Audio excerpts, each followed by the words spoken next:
of the United States of America and to the republic for which it stands, one nation, under God, indivisible, with liberty and justice for all. Amen. Welcome, everybody. First order of business is approval of the minutes, but we don't have any minutes tonight, so we're going to move on to the showcase. And Chief Corrigan had to leave, so I have the update for the showcase presentation. He was going to share the weekend's activities, so I'm going to do that in his absence. This is from Chief Corrigan.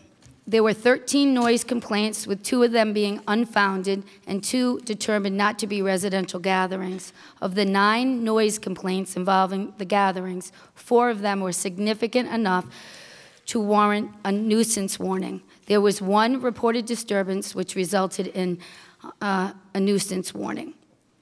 And there were 10 to 15 people in a particular house, 28. I don't know that I need to go to the streets of each individual complaint, but there were several complaints. Only 1 noise complaint in Eastwood Look, and it was not fit as a did not fit under the nuisance ordinance. Patrol made 9 total arrests over the weekend. Only the 3 arrests were responsive to the nuisance gatherings at a residential property. There were no DUIs, no motor vehicle accidents that resulted in injury. Officers self-initiated 209 call screens during the operational periods of the detail. And if everybody noticed, the Batmobile was in the pier, and it looked like they did a very nice job over the weekend. So that was the report from the chief, and it looks like a thank you to his department for the work. Any questions from the council on the weekend? Good job. Okay, yeah, I think so. Okay, moving along on the agenda, we're an open forum. So when you come up to the podium, please state your name and your address. You're going to have 3 minutes to speak during open forum. Come on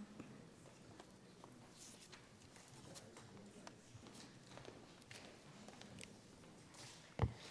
My name is Mary Ann Grinchenko. I live at 221 Foddering Farm Road. I'm also the president of the Friends of Narragansett Library. And I'm confused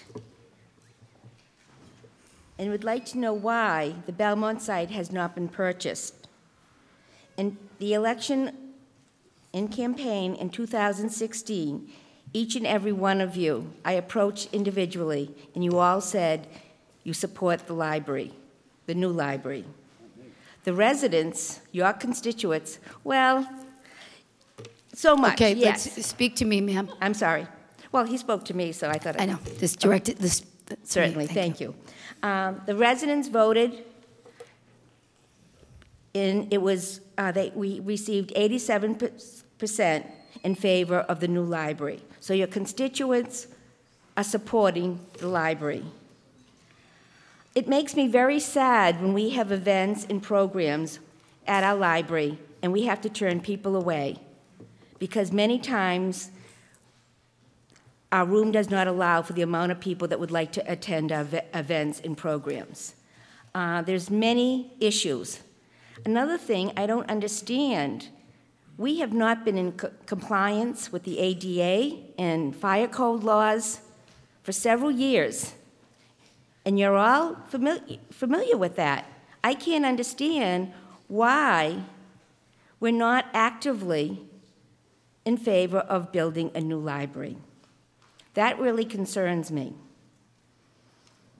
For the last 2 years, we have received waivers from the state because we're not in compliance. But how long are we going to receive those waivers?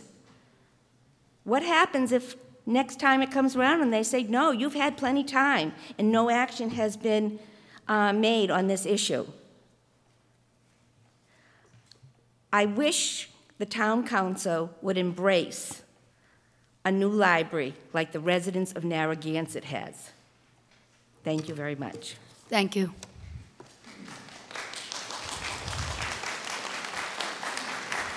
Anybody else wishing to speak? Sue. Hello, my name is Sue Bush. I live at 65 Robinson Street. I just wanted to speak tonight a little bit about transparency. I have some concerns. I tried to look for the planning board agenda online today, and I got in a vicious loop online. And I'm a pretty good online researcher, and both the links to the planning board and the zoning board take you to the main page. The links that existed before are broken. Somehow I figured out one day that there's this onboard/Narragansett thing you can go to. So I went to that, and when I clicked on the link for planning board agenda, it took me to the personnel board agenda, which I had no interest in really. Sorry, no offense to anybody here. And so out of curiosity, I went to the zoning board site on this onboard third-party site, I guess it is, and I was able to get to agendas and minutes to meetings. The most recent minutes available were from August. I think that's despicable. So and maybe this is all perfectly fine, the way our town ordinances are written and so on, but considering that many of our residents live far away for certain parts of the year, and considering that things can move fast in this town in terms of development and big changes that residents need to be aware of, I think we should take a look at the requirements that boards post their meetings, agendas and minutes online much sooner than that. I mean, it's hard enough to stay involved and informed as a working person in this town, but I think everything should be really handy and easy to find on the internet. Thank you. Thank you, Sue. And I'm going to ask the manager to look into that. I know we have a new program with the boards and commissions, but can we make sure that everything is current and working and up to speed? Thank you. Somebody else would like to speak? Stanley?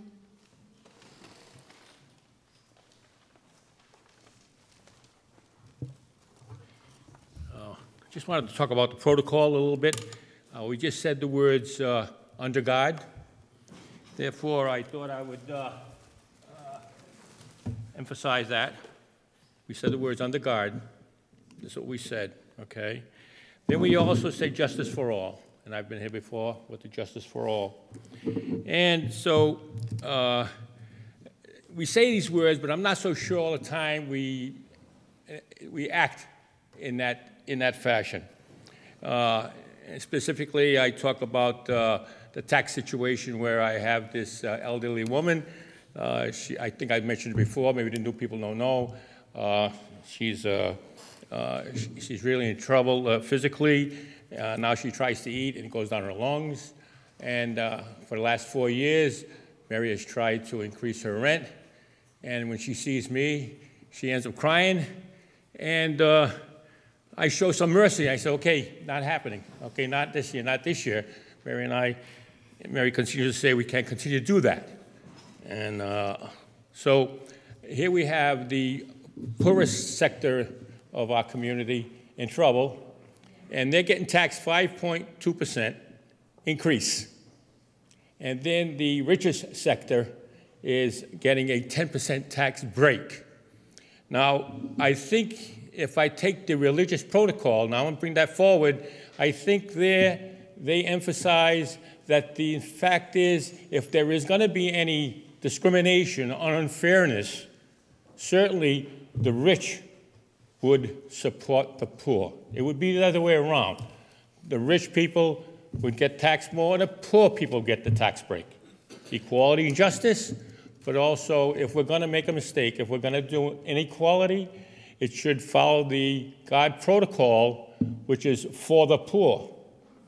And I emphasized before, with the Homestead Act, there should have been a proof of need, that they're too poor to afford the tax.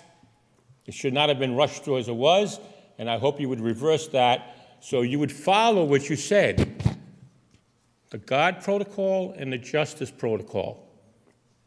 Thank you. Thank you, Stanley. Anybody else wishing to speak at open forum? Karen?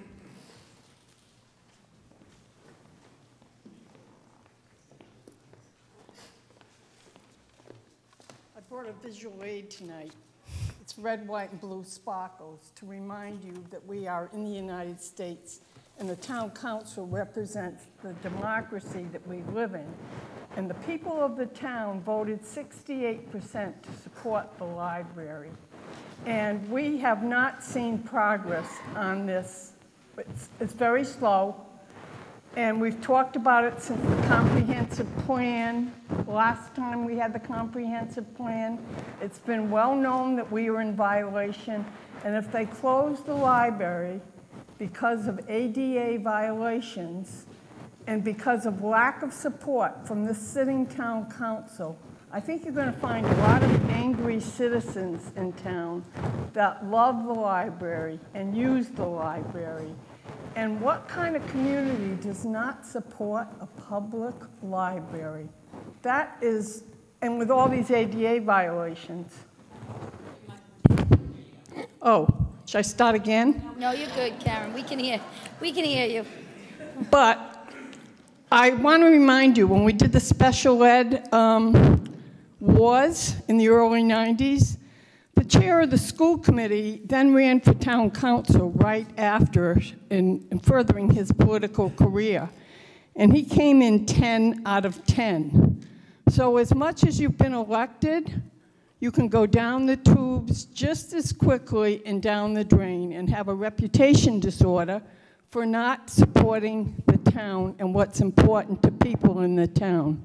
I'm really more than sick of the political games that go on. I think the priority should be supporting the library, and you can talk about the price or da-da-da-da. Some people in town pay more for their houses than you're expecting the town to pay for the library, and it serves a lot of people. So please support the library and get moving. Thank you, Karen. Yeah, of course you can, Mike. Anybody else wishing to speak? Thank you, Mr. Moretti. Thank you very much. Please state your name and your address. Hi, I'm Stephen Bellis. I live at 95 Inez Street. I'd like to talk about the library. Okay, I'm for the library, but on condition.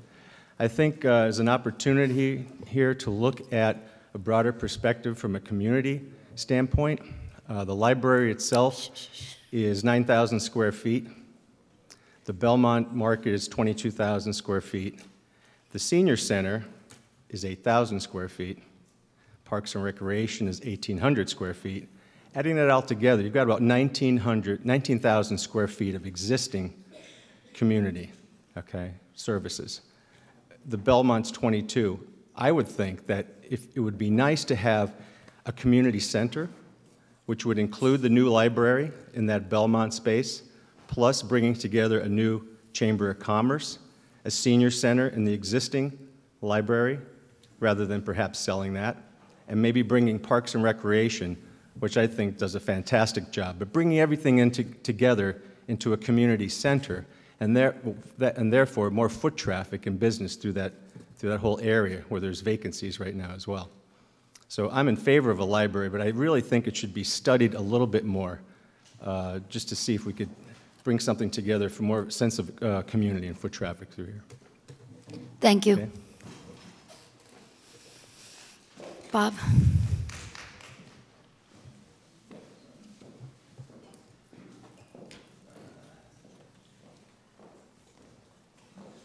Good evening. Bob Shields, 37 Earls Court.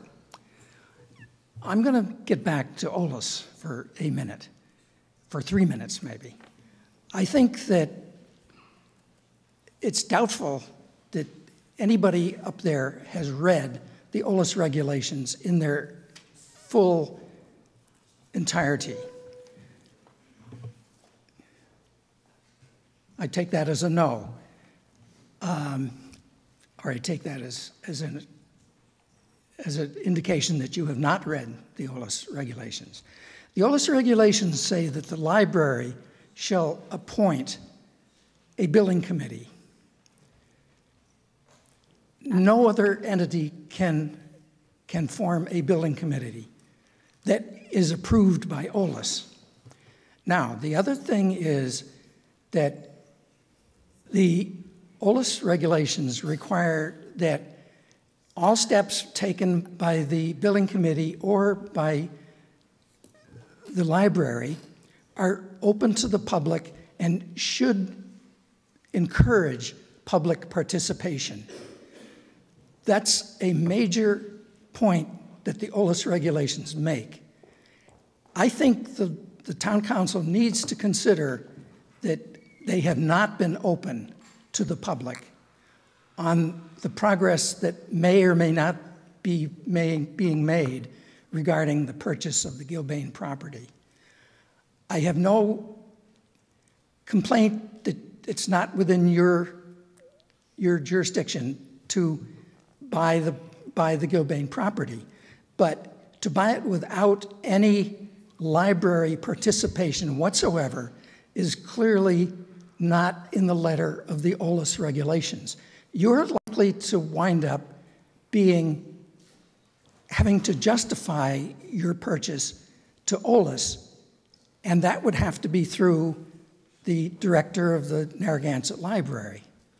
So I think the sooner you can reach out to somebody from the Narragansett Library and include those persons or person in the negotiations for the purchase of the Gilbane property, the better off you will be. Thank you very much. Thank you, Bob. Anybody else wishing to speak for open forum? Please come up and state your full name and your address. My name is Elizabeth Dalton. You can move the mic down, ma'am. Is this all right? That's better for you. Okay. My name is Elizabeth Dalton. I live at 105 Treasure Road. And I just would like to say I'm very much in support of the library because I think every community needs a library just as importantly as it needs the services of an education department. It needs the services of the police and the fire departments to ensure our safety. And it needs to maintain our roads so that we can travel safely through the towns. We have a very valuable resource in our library that's well used and services every segment of our population. The council has been given a mandate by the voters to move forward with this project, and I would strongly urge you to do the job which the voters elected you to do. Thank you. Thank you. Anybody else wishing to speak?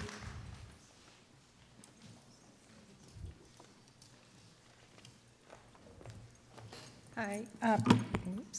I'm Ann Black, 51 Flintstone Road, and I concur with what's been said this evening with regard to the council moving forward as expeditiously as is possible with regard to the building of the library. Excuse me. I think had there not been the years of study that there had been, I think the town council could rightfully say we need to spend more time studying. My understanding was that it was at least 8 years spent in studying, and I was corrected tonight, and it's even longer than that. At this point, I think the voters have made a statement. It has been studied, and I think that the council needs to be very proactive and that you need to do this quickly and thoughtfully, but it needs to get done. The voters have told you what it is that they want. It's your responsibility to listen. Thank you. Thank you.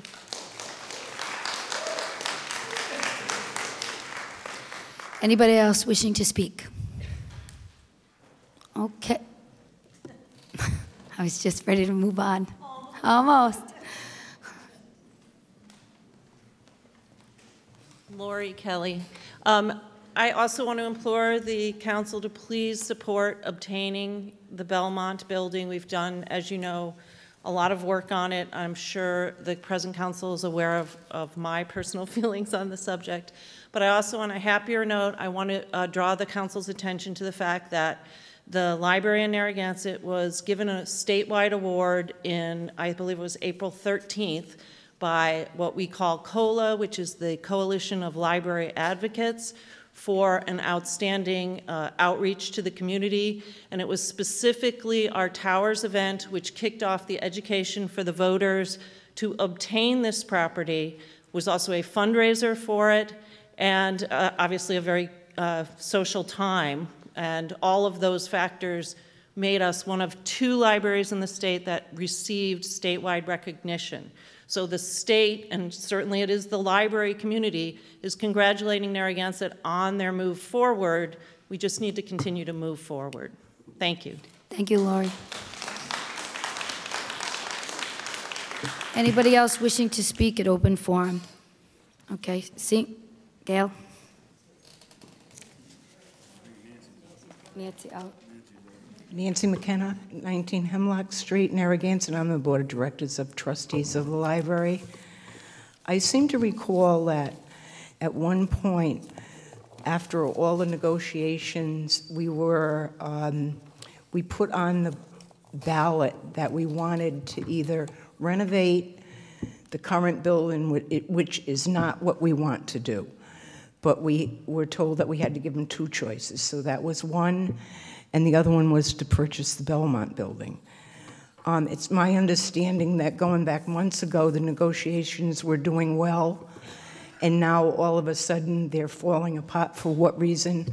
I think you owe us an explanation on that.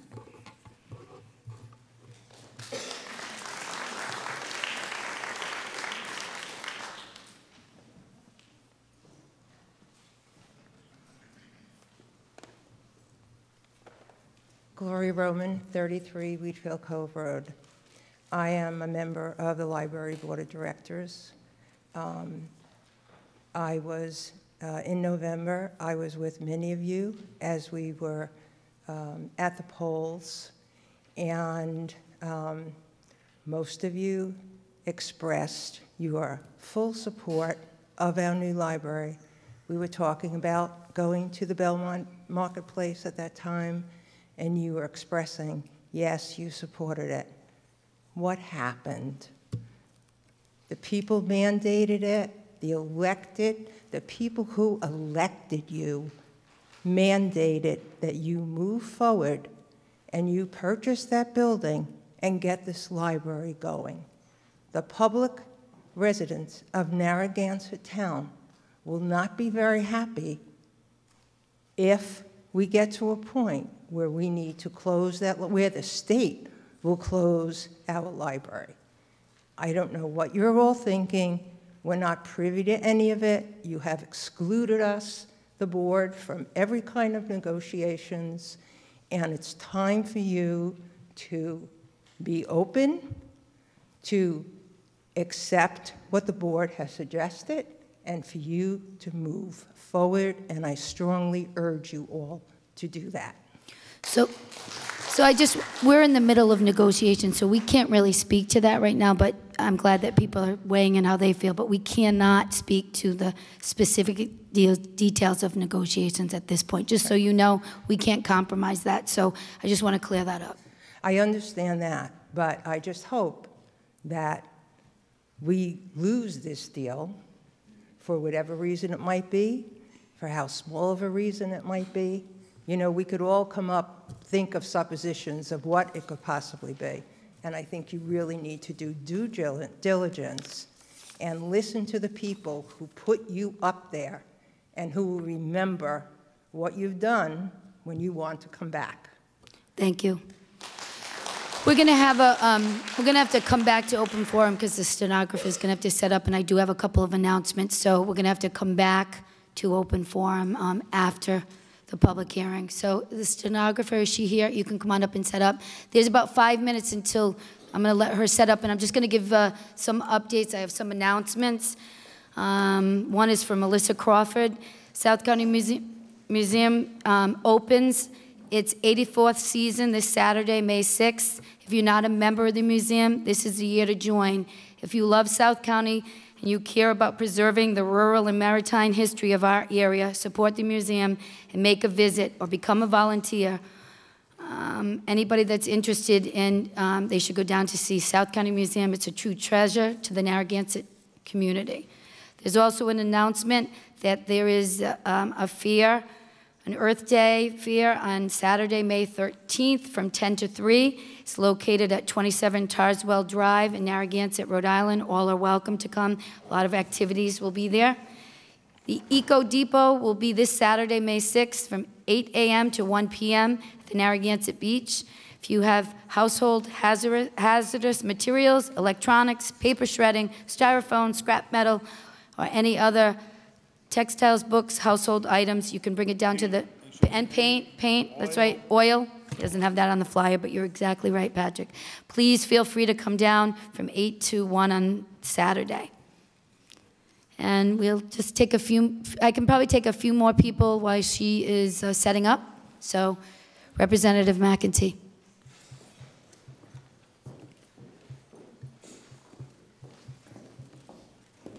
Thank you, Madam President, members of the Town Council. My name is Representative Carol Hagan McEntee, District 33. I'm here to talk about the ship that has so-called sailed that Mr. Murray sent me that lovely email on. The property in Bonnet Shores that was zoned for commercial. I can totally understand why you did it. I understand where you're going with it. I had the opportunity to talk with Mike DeLuca at length today. And, but what I want you to realize is as you saw in my letter, I do believe you're setting a precedent that you can't turn back. I'm also a lawyer, and I understand how if you grant a zoning change to one residential property, you're really hard-pressed not to give the same relief to the property next door, especially since the property next door to this particular corner has a driveway right onto Boston Neck Road. I've heard from many of my constituents, which are also your constituents, who have expressed a lot of concern, not only about the commercial blight that is developing on the north end, but where exactly are we going with this? And I totally understand how you want to develop commercial property, but you need to have a plan, some kind of village concept that wouldn't be as, Narragansett isn't supposed to look like Route 2 or Mineral Spring Avenue. We're a tourist town. We're better than that. And I don't mean to insult anybody in the audience who might think otherwise, but, and the other thing I want to mention is, especially in Bonnet Shores, every time you pave or build on Boston Neck Road, the water flows right into those ponds. Any of you are familiar with Bonnet Shores? We've been flooded constantly this winter. And I have been with the town manager. I've talked with him and Mike DeLuca and several members of the town. What are we going to do about the causeway, especially in light of the fact that the Bonnet Shores Beach Club is going to be putting in the sewer line. They're willing to pay to pave from curb to curb. We really need to do a thorough project there so we just don't flood right over this new causeway. So I just think that, the people know, we see what's going on there. Let's have a better idea instead of anybody who comes in with a new franchise just put it up over there. I don't think that's what you guys want, and I know wasn't your plan originally. It happened somewhere in the 70s, that whole strip from Nautilillo's Funeral Parlor down to Rite Aid got zoned commercial, but now as we're going to keep creeping on, we're going in a southerly direction now. There's going to be no end. It's going to go right to Twin Willows, and then it's going to go to the other side. And it's a very delicate environment. Both sides, you have narrow rivers, so water just runs down. And no matter what you do to stop the runoff, it still ends up in the ponds, in the river. And I know you do everything you can to make sure it's clean and all of that, but it's no longer scenic on that road. And I ask that you reconsider, or even if you can't reconsider this project, I certainly hope you're not planning to go forward with every home from that house to the liquor store, because it looks like a strip mall waiting to happen. And I think that's what everybody in my district is worried about. And I apologize for not being here last time, but I was on vacation. So thank you for that. And well, you know how I feel, but I don't think a ship has ever sailed. I think we can always work with different issues that are raised by our residents, and I urge you to take a second look. Thank you. Thank you.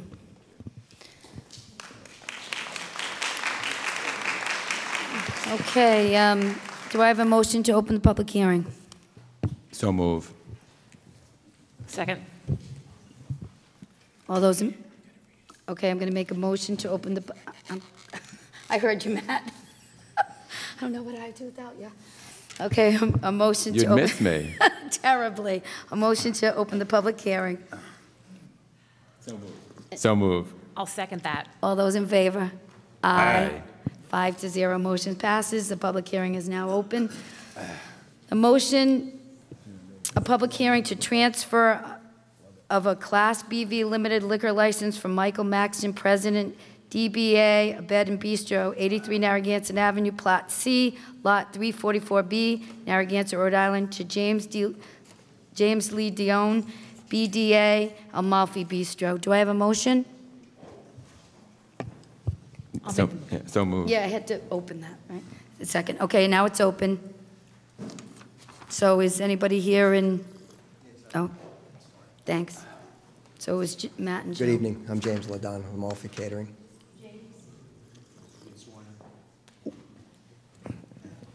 Sir, could you state your name? I'm sorry. Do you swear the testimony about to give in this matter should be the truth, the whole truth, nothing but the truth? I do. All right, please state your name and your address for the record. James Ladon. Okay, 341 Sweet Allen Farm Road, South Kingstown. proceed.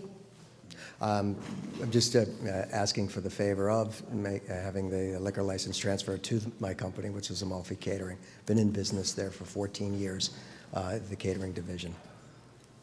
Okay, and just want to ask a couple of questions. They had some restrictions that it was not to serve alcohol after 10 and that there would be no entertainment. Are those still the same Yes, restrictions? that is correct. And I think there's some outstanding bill that's going to be paid on that as well? Yes. Okay. Any questions for the council? Good luck. Any Thank you questions very from the much. public? All right, thank you. Thank you. Okay. Congratulations. Do I have a motion to close the public hearing? If not? I did. I'll ask again. Anybody else want to speak on the transfer of the license? Oh, Joe, come on up.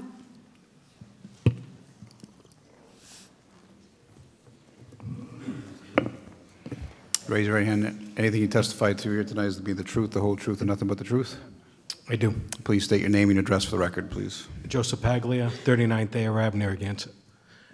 I just need a little clarification. The 10 o'clock license, was that for just the deck or is that the whole property?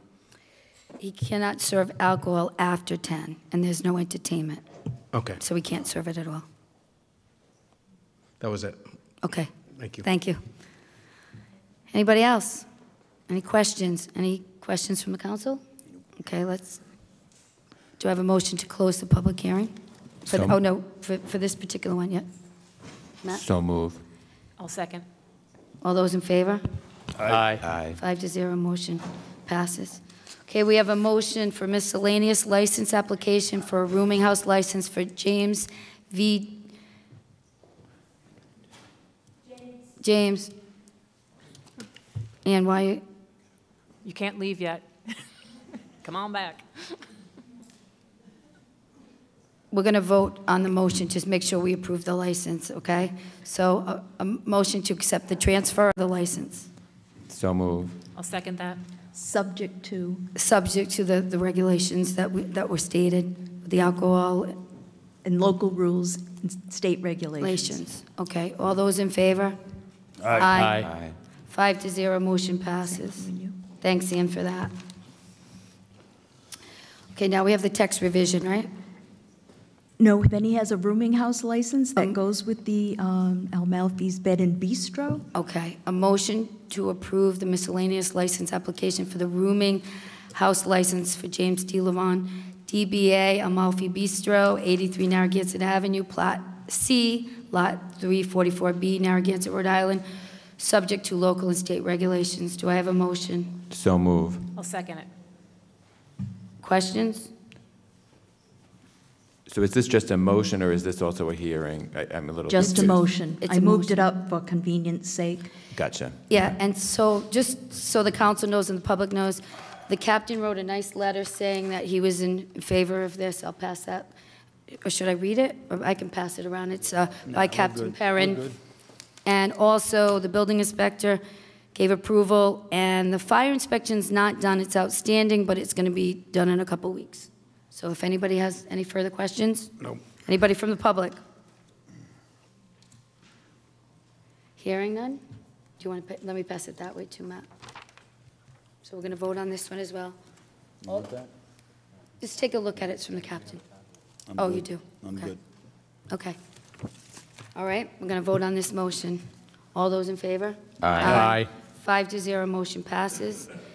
The next one is from Mike DeLuca. It's for a text revision for section 12.4, special use permits of the zoning ordinance of the town of Narragansett. Do I have a motion? To open the public hearing? Yeah. Yeah, yes, so move. Second. Good evening.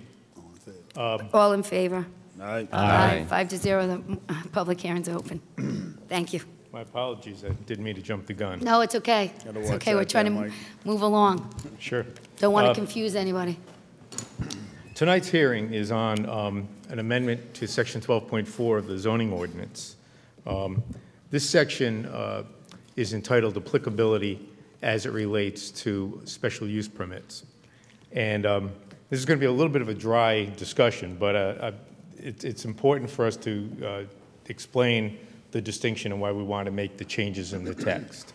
So, so I'd like to start by stating that the text revision you're looking at improves the efficiency of the zoning process, not only for staff, myself, but also for the people who request special use permits and dimensional variances in or on the same parcel, a single parcel, and under a single application.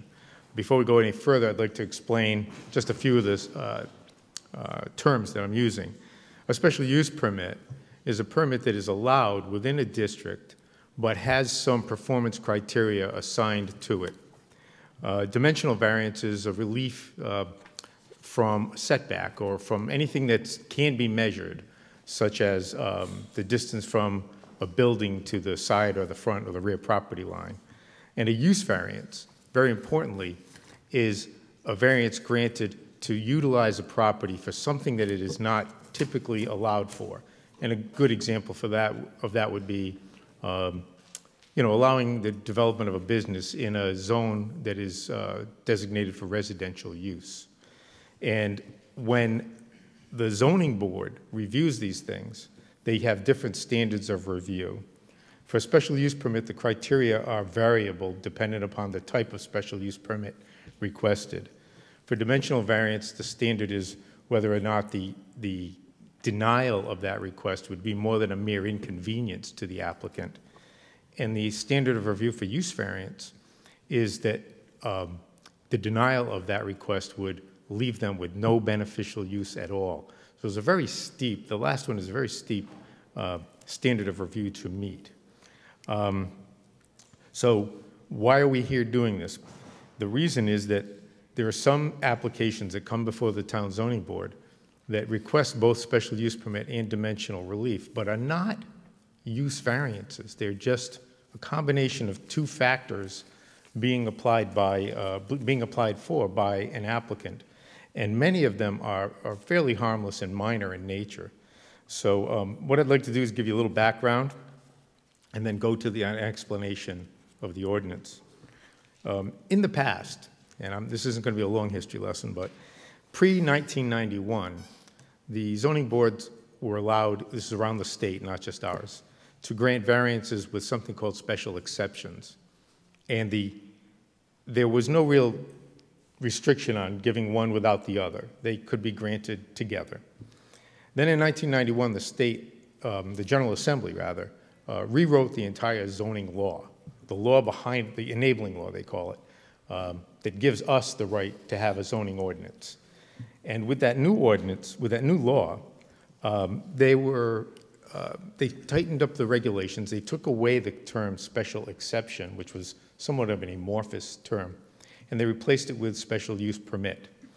And they stated that you cannot have a special use permit and a dimensional variance together. This all culminated a few years later in a case of a court case that went to Supreme Court, state of Rhode Island, known as Newton versus Zoning Board of Warwick. And I won't get into any of the details on that, but the outcome of that was a reinforcement of the denial or the lack of allowance of a special use permit with a variance, or dimensional variance. And the Supreme Court stated that when you have those two things together, you must meet the use variance standard. Now, as I mentioned a few minutes ago, the use variance standard is loss of all beneficial use. Very difficult to prove. So what happened is a few years went by, and there was a lot of turmoil in the state. I recall it quite well from my own experience. And it was about in 2002, the Rhode Island General Assembly took this up again. And this time what they did was they drafted an amendment to the law that stated, yes, towns can and zoning boards can grant use dimensional variances with special use permits, but only if the local zoning ordinance is amended to allow such relief. So each and every town council then took this up, and there wasn't a lot of direction given by the legislature, so each town did it differently to serve, to be tailored to that town. We did it in 2003. Our town council revised section 12.4, the applicability section, to allow both dimensional variances and special use permits, subject to some very, very strict limits, much more strict than most other communities. First of all, it was only limited to single-family dwellings. So, and that's on the books today. So special use permits and dimensional variances cannot be granted to commercial businesses or multifamily development. It only applied to front, side, and rear yard setbacks. And the special use permits could only be granted from the wetland and coastal overlays. You recall Chapter 4 of our ordinance is all the overlays. There are 7 of them. 2 of the 7 are wetlands and coastal. So the problem with this, there are several areas of our ordinance that allow for relief by special use permit. Section 4.3 is the wetland regulation. Section 4.4 is the coastal feature regulation. Section 4.8.1 is breakwater village requirements, and Section 7.9 are our parking regulations, all of which have special use permit allowances within them. And there are others. Those are just examples. There are other areas of the ordinance that allow for variances. Certainly Section 6.4, which is our dimensional chart. It gives the setbacks, the coverages, the coverage maximums, the height maximums, that kind of thing. But also Section 7.6, which regulates lots that have wetlands right on them, existing platted lots. And Section 8.1, which deals with substandard lots of record. So what does this all mean? It means that we have a difficult situation when circumstances come up with an applicant who's going to the zoning board for relief, who might be on a substandard lot of record with a little wetland on the back of his lot, and he wants to move the house over to get a little dimensional relief so it's not quite as close to the wetland as it otherwise should be. That triggers the need for a use variance, and it's very difficult for the zoning board to entertain that, given what the standard of relief is. So what we'd like to do with the new text is 3 things. Expand the areas of dimensional relief that could be paired with a special use permit, and take away that restriction from front, side, rear. Just say any dimensional relief. So anything that can be measured, that could be granted a variance, could, under the new language, be paired with a special use permit without forcing the applicant to prove that he has lost all beneficial use. It also clarifies the provisions under which lot development may occur closer than 50 feet to a wetland or coastal feature, and coordinated with that, it fine-tunes the standard of review for construction within 50 feet of a wetland or coastal feature. As you can imagine, wetlands and coastal features crop up a lot in the applications that go to the zoning board, so there's a little bit more focus on those two than the other things that I mentioned briefly. So that is what the ordinance is requesting. I won't go through the language. I gave you in the packets, you had the existing language on one sheet, the proposed new language on another sheet with highlights for where the primary changes are. Just would like to close by saying that passage of this ordinance will not take away the need for the applicants to go to the zoning board. If there's any concern about loss of the public vetting, that doesn't go away. All it changes is the standard of review, so that an applicant who, as I gave an example, has a couple little issues on his site, he's got a lot, he wants, with some wetland on one side, he wants to move the house, but he might need to encroach on a setback or something. He could do that without having to prove there's loss of all beneficial use. So it will not remove any cases from the zoning board docket, but it does simplify the review process immensely. Just as you know, in the packet, you also have a memorandum from the planning board. They reviewed this. We worked quite long on this. We probably spent 6 or 8 months on and off on this, and they voted to recommend approval, and there's a memorandum in your packet articulating their statements. And if you have any specific questions on any parts of the text, I'll be happy to take your questions. I have a couple of questions. So you've clarified one thing, which is this change does not impact what's already existing in town ordinances related to setbacks and dimensional variances and so forth. This just allows you to review things collectively versus independently or negating even that ability, right?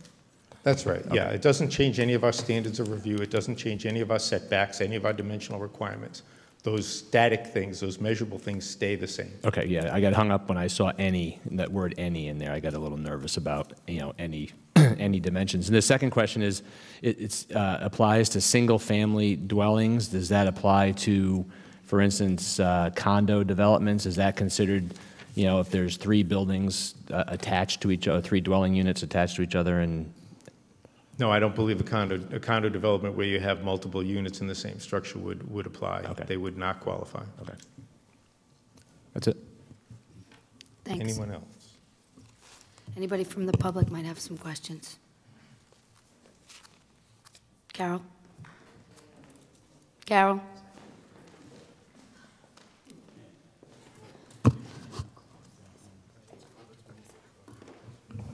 Ma'am, can you raise your right hand, please? Do you swear the testimony about to give in this matter is the truth, the whole truth, and nothing but the truth? I do. Could you please state your name and your address for the record, please? Carol Stewart, S-T-U-A-R-T, 35 Foster Lane, Narragansett. To say the least, that was quite comprehensive, somewhat overwhelming. I did read through the document this afternoon, and just certain words jumped out at me. Narragansett's housing density is one of the highest in the state, the number of houses per square mile. And when I read something like, allow for a wider variety of variance requests, that sentence made me nervous. Now, maybe I'm overreacting, but I'm concerned with anything that would make it easier for people to get variances or special use permits. Now, I know the planning board eventually agreed to the recommendation. I have confidence in most of the members of the planning board.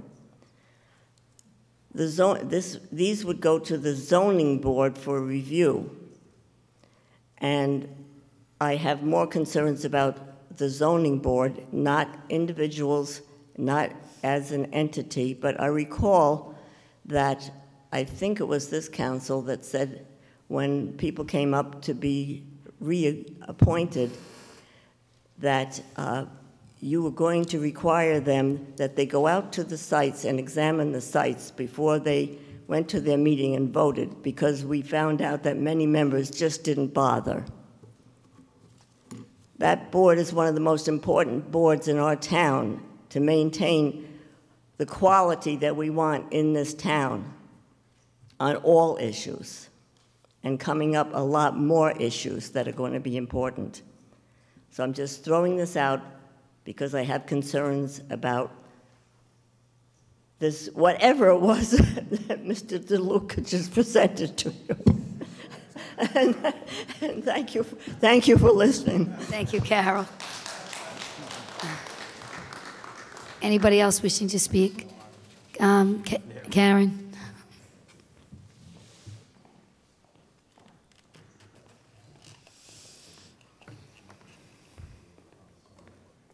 Karen Shelowitz, SHAB, SHEL, OWITZ, 63 Wanda Street, Narragansett. Testimony in this matter will be the truth, the whole truth, and nothing but the truth? Yes. I agree with what Carol said. I've seen the whole town change in the 30 years that I've been here. It's incomprehensible to me that you have a zoning board that can keep giving variations, allowances, such as parking, height of the building, how close it is to the neighbor, so you look out and you see a wall. And I think that has definitely impacted the character and the culture in the town. By culture, I mean what Narragansett is, not the arts or something.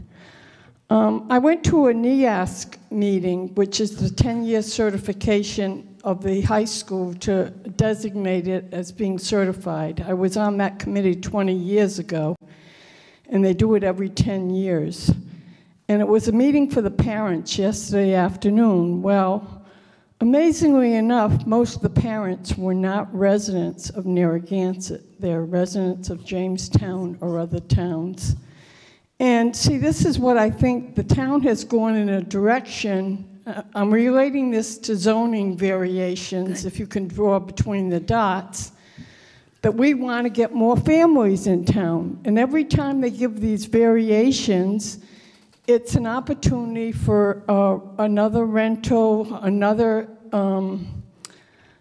not a rental to a family, for families not to move into town. And it's all well and good that they're accepting some students, but to use the high school as a cottage industry for education, I mean, the priority should be the residents of the town, the full-time residents. And it's very puzzling that the class numbers have gone down drastically, and they're doing all these things to attract students from other districts, but the town seems to fail to attract families and have a real strong initiative to bring more families into town.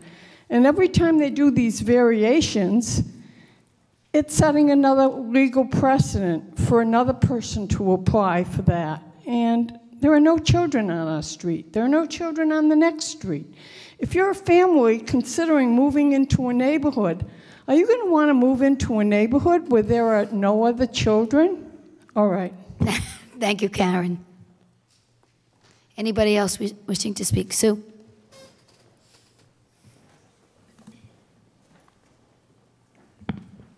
Just raise your right hand for me. Testimony about to give in this matter is the truth, the whole truth, and nothing but the truth? Yes. Name and address for the record, please. Sue Bush, 65 Robinson Street. I also have concerns. I agree with what Carol said. The fact that everything still has to go through the zoning board doesn't really give me that warm, fuzzy feeling. But there may be a benefit, I'm wondering, maybe Mr. DeLuca could speak to this, in that currently it seems that applicants can chip away at a site, for example, and come in for a small variance, and then come in for another small variance, and come in for a big one at the end, and but they kind of nickel and dime their way into something that was really, if you looked at it in total, maybe it wouldn't have happened. So I don't know if this might make it a little bit more obvious and transparent from the get-go as to what the person wants to do with that plot of land. But I certainly reiterate Carol's thoughts that I would hope this doesn't allow for just more density, more development.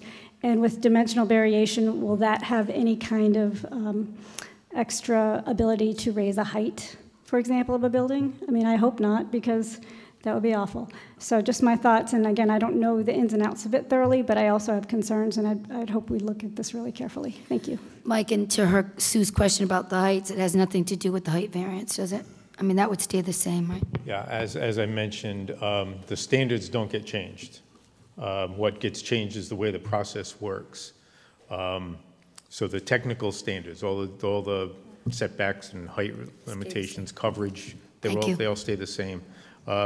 To Sue's first, Ms. Bush's first comment, she does make an interesting point. When someone is coming in and they want to do something on their property and they're told that they're going to have to request a use variance or severely change the way that they want to design their proposal, what happens sometimes is that they do cut back on certain elements of the site plan so that they can get out of that category of use variance and back into either getting a special use permit or a variance, but not the two together.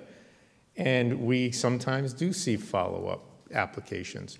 So if the ability to review dimensional relief and a special use permit could be handled at the dimensional variance standard level instead of the use variance standard level, I think we would be getting more straightforward applications, and we'd have less potential of having these people doubling back. So she does make a strong point that way. Thank you. Anybody else wishing to speak? Chris?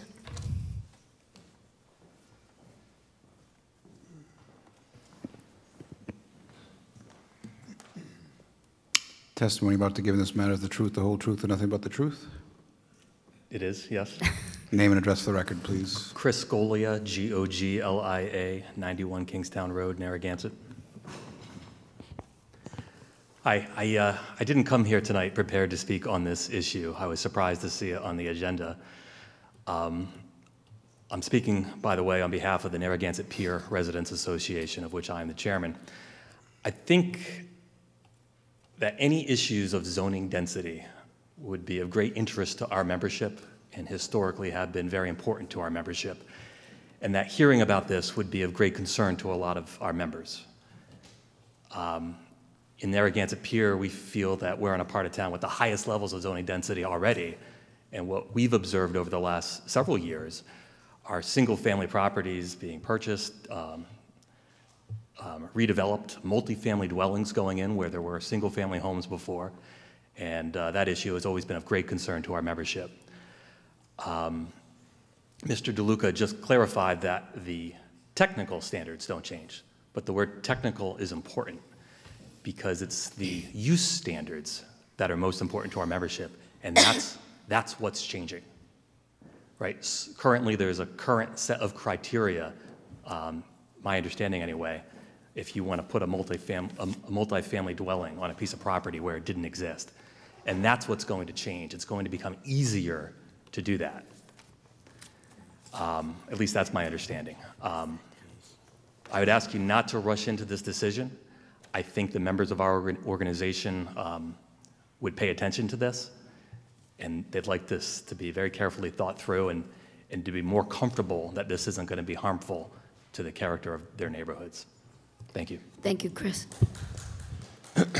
So can you follow up on that? Just simply speaking, so this is, I want to make sure this is very clear. So the two things. Sure. One is the use standard, and two is the dimensional standard that's on file right now. Those standards, you're saying, again, are not changing. This is a process discussion about reviewing these things together as opposed to separately. So I just want to make it very clear to the public that that's exactly what's happening. If someone is requesting a relief for use, they will be required to meet the use variance standard. Right.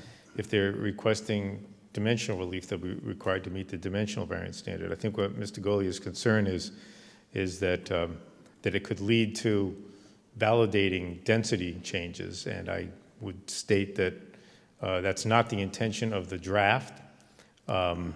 The request for density relief beyond he's in an R10 zone, so R10 is 10,000 square feet per unit, would be met with very strong concern and consideration by planning as well as zoning boards. They do have to prove that there's a necessity for that. So it is certainly up to you as a council if you wanted to suggest that some new language be added to that, but we believe on the staff level that it wouldn't, the potential to get greater density does not increase. It does not improve in any way by this proposal. Yeah, Mike, in cases where, you know, a single-family house turned into a duplex, it's because they had the road frontage and the square footage of the subject lot. It was over 10,000. It's probably over 20,000, and it had the proper road frontage to meet the current ordinance, correct? Yeah.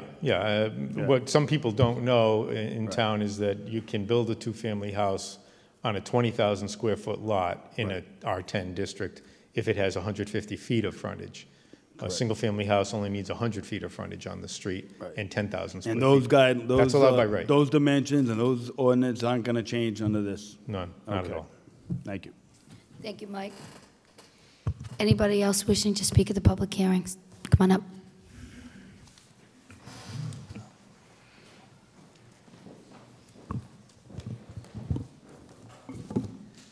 Just raise your right hand, please.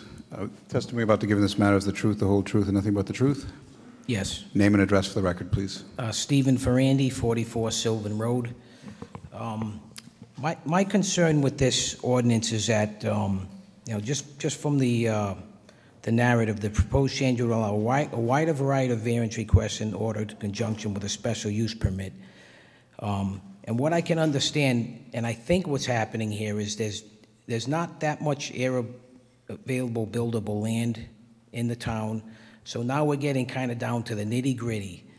Like, as Mike said, it might have a little, for lack of a better words, a little wetland on the corner of the property.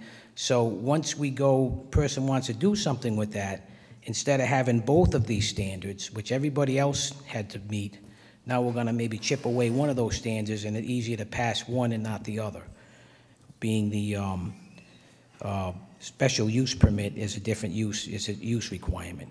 So, you know, at this point in our time in Narragansett, there isn't a lot of available land left. And there's something to be said for keeping the zoning fairly strict. Maybe there is something that's not buildable completely. And if, you know, if there's a loss, the people don't win in the zoning board and the planning, they can always go to court with it and get it overturned. Property rights are very important with people. So I just see it's like a little incremental change. There's not that much available land, so now we're kind of splitting hairs a little bit and pulling the harder permit out, the harder standard to meet out, and maybe a smaller permit. Now, if that's what the council wants to do, that's fine. But I just see it's a slippery slope on what's available left in here when you have houses next to people that have gone through all the other standards before. So just something to consider. Thank you. Mike, can you respond to that about the wetlands? Well, certainly it's your prerogative as to how, as a group, how you feel about the suggested change. However, what I would say in response to the beginning of Mr. Ferrandi's comments is that we wouldn't be removing either of the standards of review. The special use permit has to be reviewed under the standards for special use permits. The dimensional relief would have to be reviewed under the standards for dimensional relief. The only thing we would be changing is we wouldn't be forcing someone who wants to build a house on a vacant residentially zoned property to meet the use variance standards. By their perspective, they're saying, well, the use I'm proposing is allowed. It's a residence. So why do I need to meet the use variance standard? I can make my case, and I'll bring in my wetland biologist and my surveyor and my attorneys to, you know, make my case for me on why I should get my special use permit and why I should get my dimensional relief. But why should I have to meet the standard for building a commercial property in a residential zone when really all I'm doing is building a house in a residential zone? So that's the genesis of the reasoning that we decided to take this up. Mike, what are other surrounding towns? Are they pretty much in line to this type of ordinance change, or are they I didn't more get strict, a chance to, you know, research the other communities around in South County, so I can't speak to that directly. I do know that our restriction to only single-family dwellings is pretty limited, and it's, I think it's more strict than most other communities. Right. I think most of the communities in the state allow this, this concept to be applied to businesses as well as industry too. So I think we have a pretty strict law in place already. If you want me to, I can do some research on that and come back to you. But I don't have the complete answer for you now, Councilman. Thank you, Mike. Anybody else wishing to speak at the public hearing? You already spoke, Karen. Anybody else wishing to speak at the public hearing? Anybody from the council? I'm good. Okay, do I have a motion to close the public hearing? I would, perhaps we want to continue it, motion to continue the hearing. So it's we not- could, we get that research and then we could Yep, so let come me back. just say, the next motion is just to receive it on file. There's no up and down vote on it. We're going to close it. We can receive it on file. We're not voting if we like the ordinance changes or the variances. It's just having it. We can read it. We can, Well, one thing I'd like to add too is we have a solicitor now that's fairly expert in zoning law. So I would think, Mike, have you met with, why am I drawing a blank? Steve. Oh, Steve. Marcella. Steve, have you met with Steve? Just, I mean, and not on the idea and the concept, but the actual ordinance and the applicability clauses and so forth? We actually ran this by Solicitor Hodgson before he left. Okay. That's how long ago we Oh, started this okay. project. I think Mr. Marcella is aware of this. I've provided him a copy. I don't know if he's expended any lengthy time reviewing it, though. so this question's for the solicitor. So I wanted to close the public hearing. We're not going to act on it. We're going to accept it. Or would you recommend us just continuing it or closing it at this point? Because we're not making any decision tonight. I would recommend closing it and then entertain a motion to continue it. That would be my recommendation. Okay, thank you. Do I have a motion to close the public hearing? So moved. Second. All those in favor? Aye. 5-0. And then I'd like to make a motion to continue public hearing. So moved. Do we have a future date, or we just keep it open? When he gets it. Yeah, when he gets the information. So to further, I'll second. So moved, yeah. okay. All those in favor? Aye. Aye, 5-0. Motion to Oh, the next one receive is a and place on motion. file for the planning board. Yeah, I'm I going to move. read the motion. I'm sorry. Sorry, unless you want it. No, I knew you wanted to do it, so. Okay. yeah. I'm going to read the next motion, and it's a motion to receive and place on file the recommendation of the planning board. So moved. Second. All those in favor? Aye. 5-0, motion passes. Okay, the next is the consent agenda. Is there any council Well, member? public forum. Oh, we'll go back to public forum since people are here for the library. Does anybody want to speak to the library or any other open forum comments? Come on up.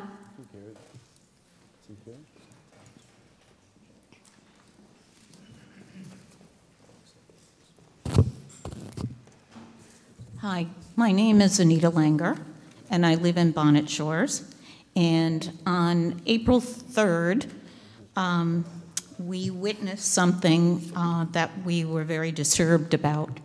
The change of zoning on a piece of property that was residential in the Bonnet Shores Fire District, and it was changed at a town council meeting in one night at a public hearing without the facts and without any notice to the Bonnet Shores Fire District.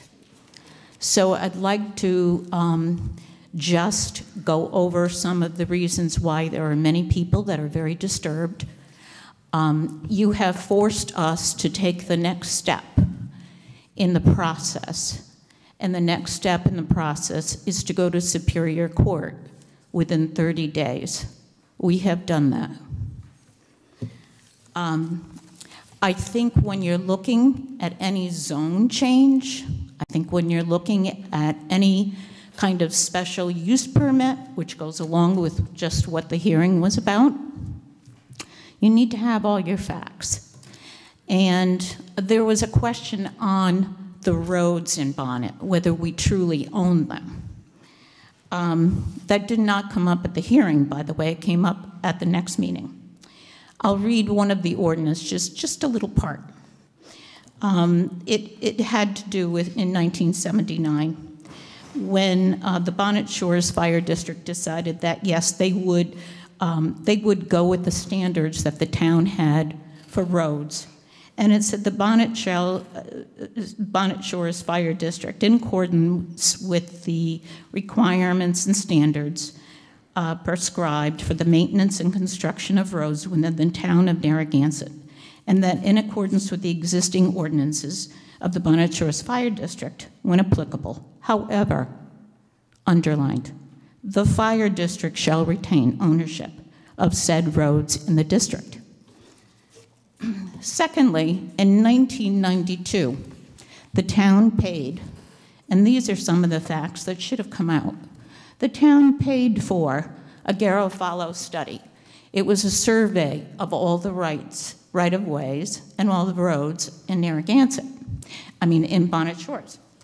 It cost $65,000. The town did it, and they decided that at that point, there was consideration that the fire district was going to turn over the roads to the Bonnet Shores to the town of Narragansett. And I'll just show everybody. It's a complete survey of all the rights of the roads, rights of ways, all the roads, and all the 400 acres that are in Bonnet Shores. You have now taken, did a zone change with a stipulation of egress onto one of our roads without even notifying the fire district. So we have a lot of upset people. And I do want to say that we are people that have paid taxes for many, many years. And you should have listened to us. But now we're going to another level to follow the process. Thank you, Anita. Anybody else wishing to speak?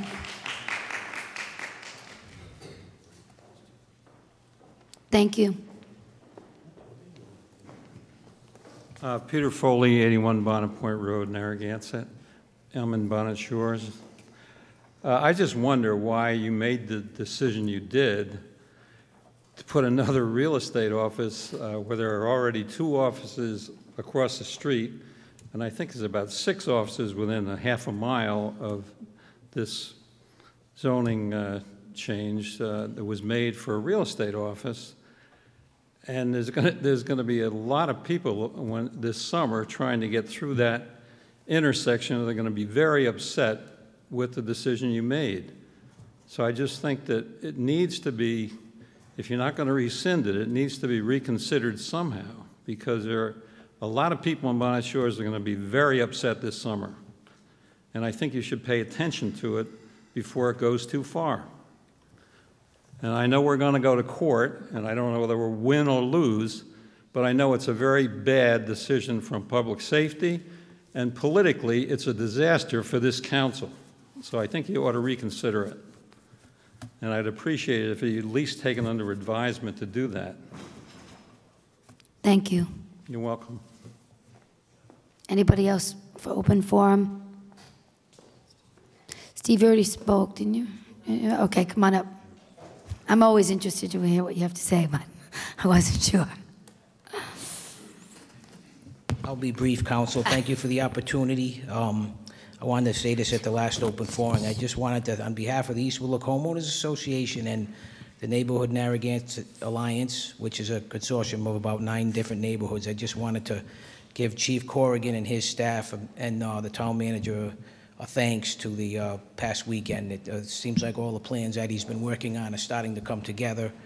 The police enforcement was good. Traditionally, now next week we'll have to get through that, and then we have senior week with this bus situation, which we've been kind of trying to work on a little bit to prevent some of the 10 buses or so that keep running into these neighborhoods. But so thank you, Chief Corrigan and his staff, and where's the court recorder now? We could finally get some good news here. I'm only going to speak on what the open forum is open, so. But anyway, I mean, it's a shame in one way. We need all of this police presence. We had the state police and all this, but it's just a continual issue that needs to be, this town needs to recognize, and I'm glad they are finally, to keep its neighborhoods, residential neighborhoods safe for all to reside. Thank you. Thank you, Steve. Anybody else for open forum? Okay, moving along on the agenda. Any other council have anything from the consent agenda that I want to pull? I'd like to pull motion 5.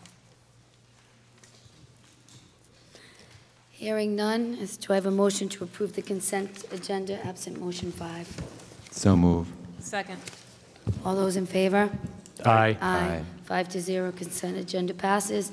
Motion 5, a motion to award the bid for a food concession at Cristofaro Park and for the Parks and Rec Department to the highest bidder, Carrera Concessions, at the annual quoted payment of $1,600 for 3 years, for a 3-year period. Do I have a motion? So move. I'll second that motion, Susan. So Matt and Jill. So we don't have this contract in front of us, and actually I know Steve's away, but Michelle's here. It's a 3-year contract, but my understanding is that contract includes vending machines. And so one of the things that came up when we were at the Little League Parade was that some vending machines may possibly come to Sprague because the Little League is going to organize back to volunteers to do the concession stand.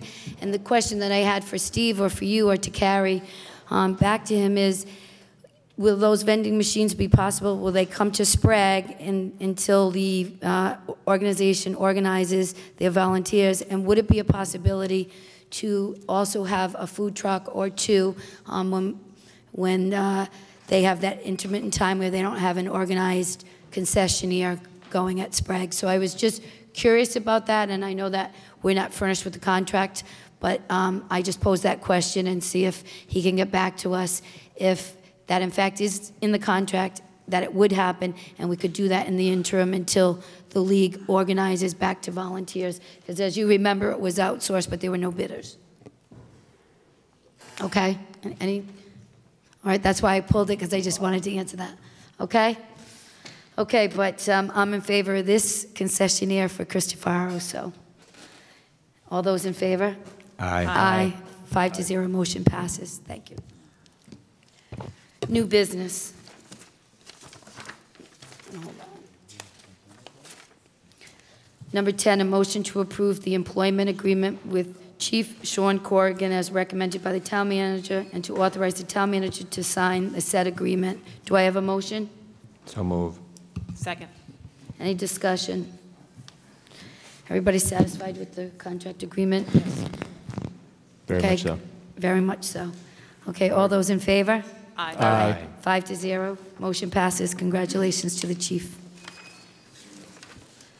Motion 11, a motion to adopt a resolution approving the capital improvement plan. So move. A second?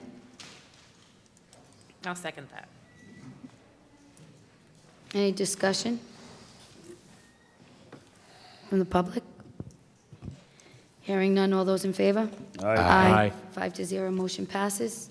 Motion 12, a motion to introduce, read, and pass and accept the first reading of the appropriation ordinance for the 2017-18 fiscal year. Do I have a motion? I move that motion. Second. So that's Patrick and Matt. We spent a lot of time on the budget. I summarized last meeting on all the things that we did in the work sessions. We had an additional work session. Is it the council's pleasure to go over them one more time for the public? I think maybe we'll just run through them. The proposed budget for the town council is $58,152,434. The following reductions were made. We 12.5 on the comp plan phase. We took that out. Conservation Commission professional tree program, $10,000. Fire department overtime, $20,000. Town manager professional services, $3,500. Town solicitor professional services, $20,000. Special appropriations for South Kingston seniors, and we kept that. New revised from South Kingston was $3,400. Debt service of the fund balance is $292,000. We increased in the land trust for open space, $50,000. We approved the school appropriation for $25,661,983 as requested. The town council determined the homestead exemption would be up to 10% reduction to the assessment.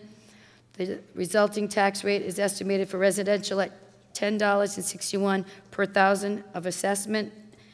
The resulting tax rate is estimated for the commercial is $15.92 per thousand for the assessment. The tax levy is 2.2 from 49,294,923 to 50,393,249.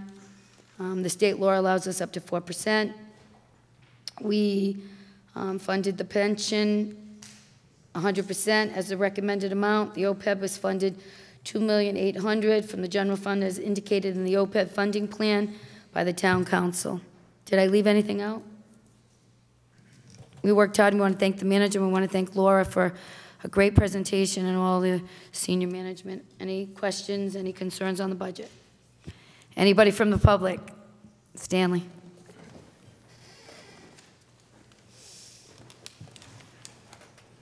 Just wanted to make sure I wasn't confused. Isn't there an increase in the tax rate per thousand of 5.2%? Yes, year over year. So the property owner in Narragansett is going to see 5.2% increase in his taxes. Okay, that certainly it's really 2.2% is more. I think that's what we need from the I'm public. talking about the rate, the tax rate that most property owners will see their taxes go up 5.2. Is that not true? I just want to ask. So most property owners will see their taxes go up 5.2%. Does not seem fair to me. Now, correct me if I'm wrong, I went to one of the budget meetings. You are, because we'd have to go to the state if you did that. All I understand is the property owner's tax bill, the majority of the property owners now, the majority. Stanley, you've been through this before. I You know what the understand, but I want to number make it is clear each because year. I don't think the newspaper's making it clear, and I want them to understand, and I want the people to understand. Most people, most property owners in this town, when they look at a tax bill, the tax bill itself will be 5.2% more. Am I wrong? Their bill will be 5.2% more wrong. Am I wrong on that? No, you're right. You're right on. I'm right on that. Now, I think if we, at the meeting, if I heard right, if we only granted a homestead of 5% instead of 10, that number would have been 3.85%. I think Laura mentioned that.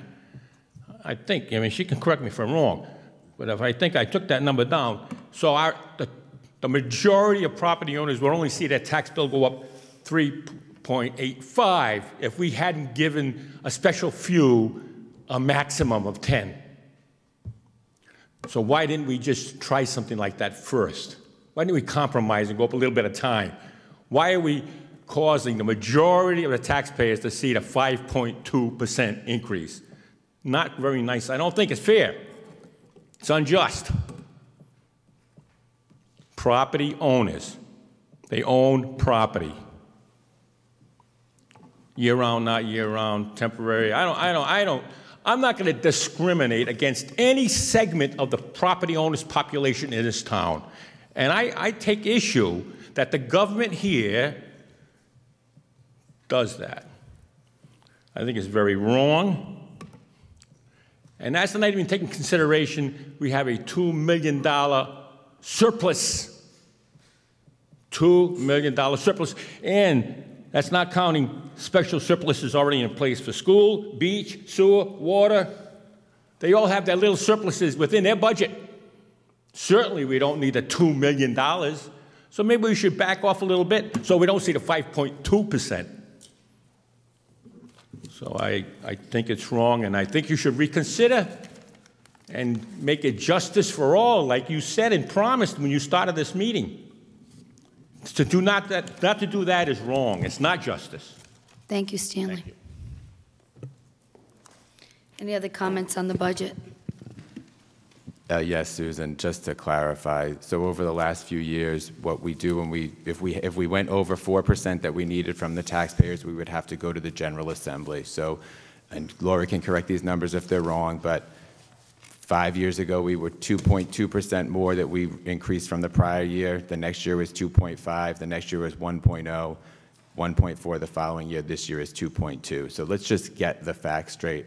Laura, if you want, I think those are correct over the last 5 years. But, well, but I think that if we just need to, we don't need to play games with the rates. It's what we need from the average taxpayer across the town. And this year it's a 2.2. It's 2.2. It's 2.2. It's not a lie. It's not a lie. Okay. You've done this before, Stanley. You know what the. I mean, it's just. Enough. Enough. Enough. Okay. I know it's enough, but speak to me, Stanley. Come to the podium. And well, you already had your 3 minutes. Sorry, but you're not going to go back and forth to the council like that. But I can't. Okay. You said what you needed to say, Mr. Mannix. Okay, we're moving on. Anybody else that has anything to say about the budget? I'll say something. Go ahead, Mr. This year's mill rate is 10.61. Last year's mill rate was 10.08, $10.08. That's an increase, 5.2%. 2.2 on the levy, approximately 3%. For the cost of the homestead, implementing the homestead costs 3%. We're able to go over to the 4% because it's not a tax levy according to state laws. So that's why we're at 5.2. So Mr. Wojciechowski is correct. Okay, thank you, Councilman Murray. Any other comments? All right, we already... Yeah, no, my other comment is, so agenda item number 18, there's several people who have asked for an extension on this, so I just want to make sure that nobody says if we pass this first reading, then number 18 can't be entertained. I just want to make sure of that. Any other comments about the budget? All those in favor of the budget? Aye. Aye. 5-0, budget passes. Motion 5-0. Number 13, a motion to award the bid of the purchase of the boat trailer accessory for the police department from the lowest bidder, Atlantic Outboard, in the amount of $22,400. Do I have a motion? So move.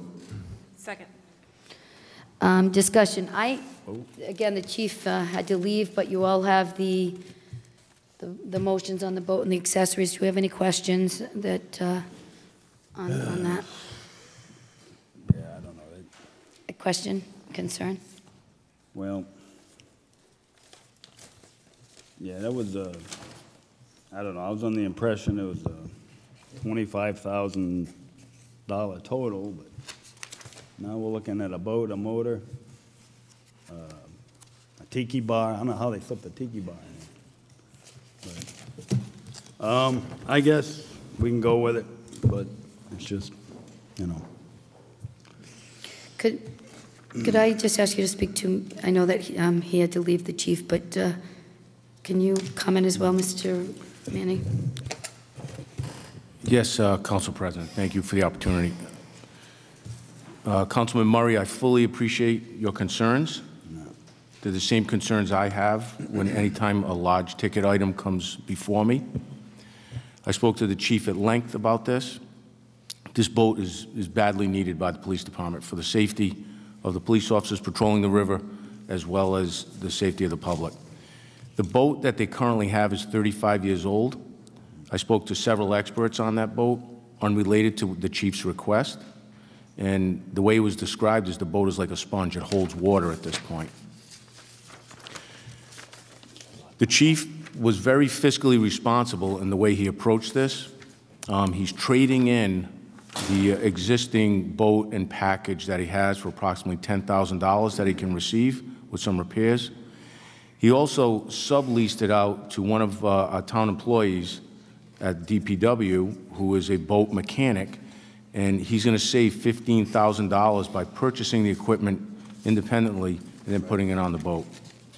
So I think the number you had in mind will be actually what it cost at the end. But I think for the residents of Narragansett, they've got their money's worth out of patrol boat number 2, and it's long overdue to get this boat. This boat will enable the police department to patrol the whole narrow river all the way up to the mouth, which is very important.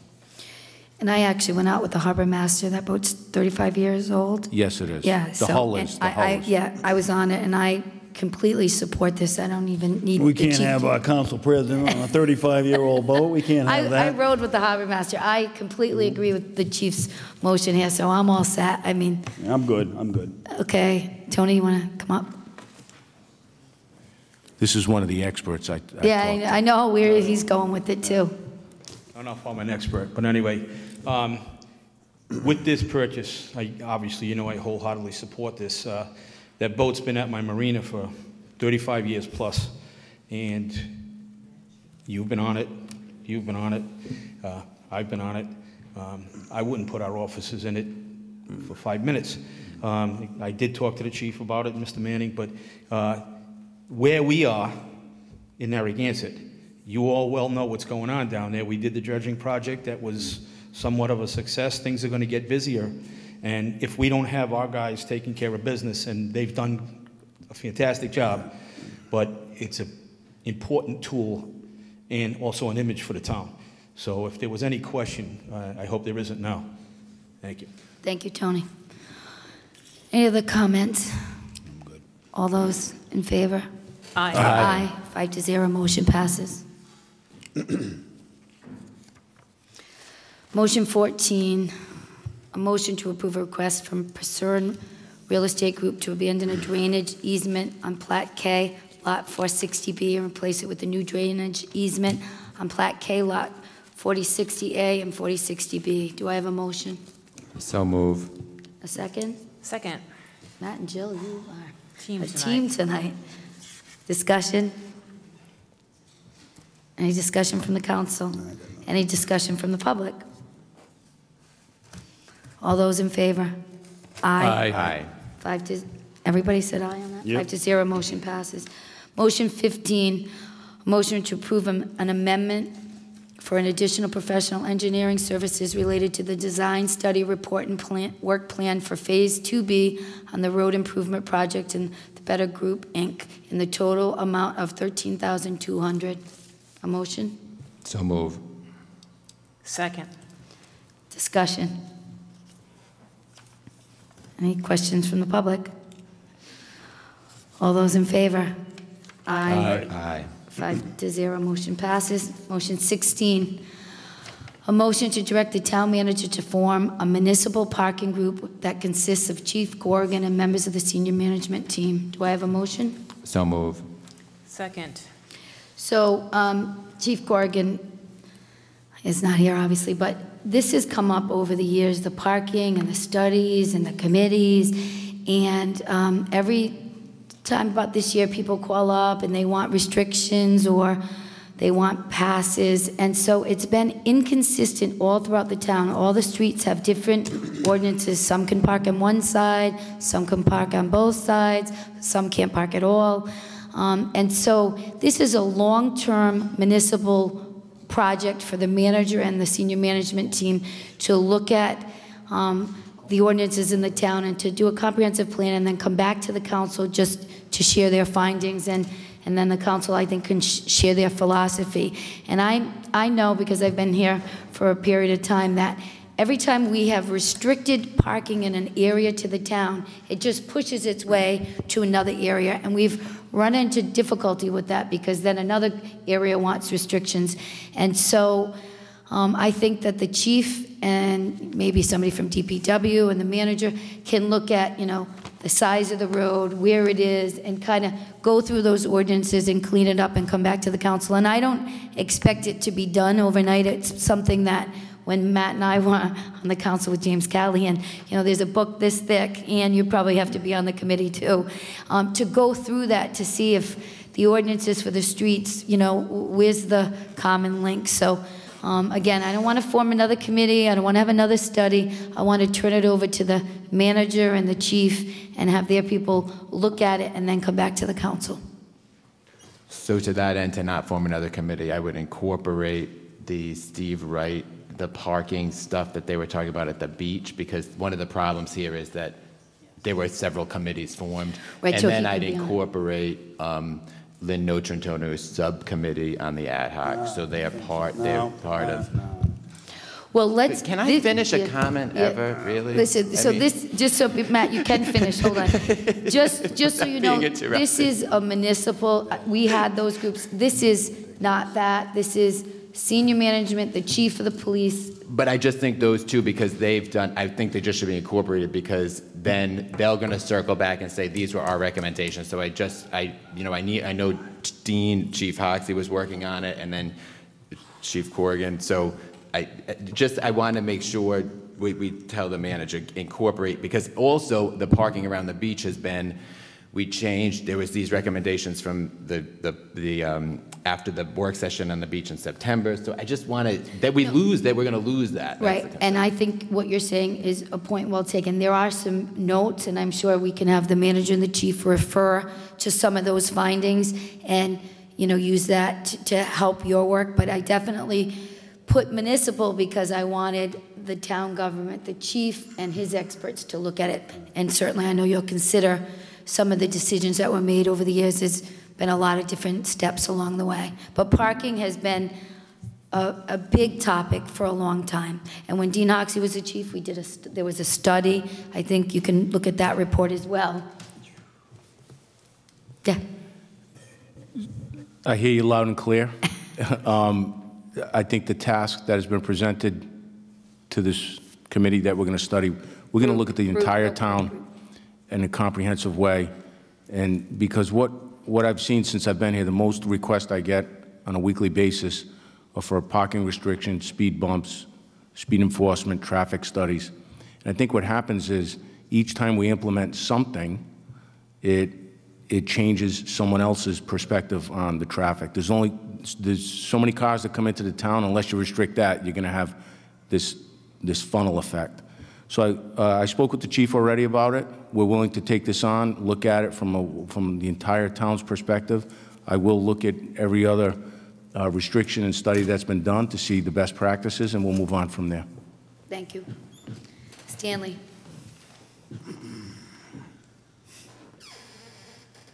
That's what I'm happy to see is let's utilize the experts.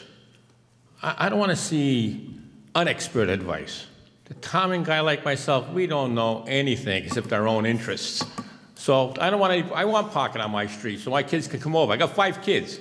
I want parking all over the place so my 5 kids, 13 grandchildren can come to my house and park all over the street. So I'd like to have more parking in the pier. Okay, so I'm on that side of the fence. Okay, and every other resident, every property owner in Narragansett is going to have their own idea. And therefore, any ad hoc committee, private resident input is going to be, it's very restricted. I call it unprofessional. It's not going to look at the whole thing, and that's why I count on the town manager to minimize the loud voices who want their special interests in this thing. Thank you. Thank you. Carol.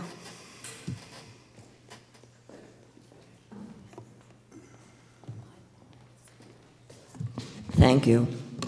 I agree with, and I'm glad that you made this suggestion. And I understand there are experts like the town manager and Sean Corrigan, to say the least, and probably others who have expertise.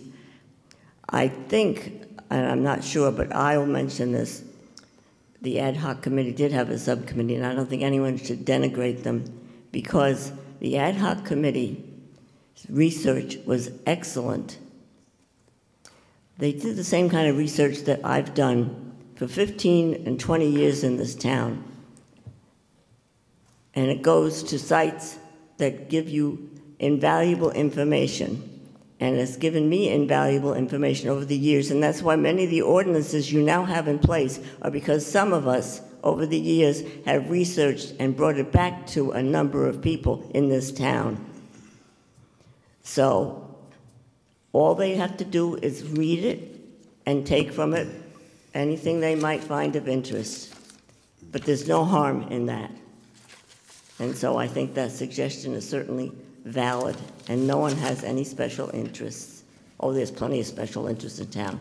But on this point, I just say you're doing the right thing, and thank you for that suggestion. Thank you, Carol. Any other comments?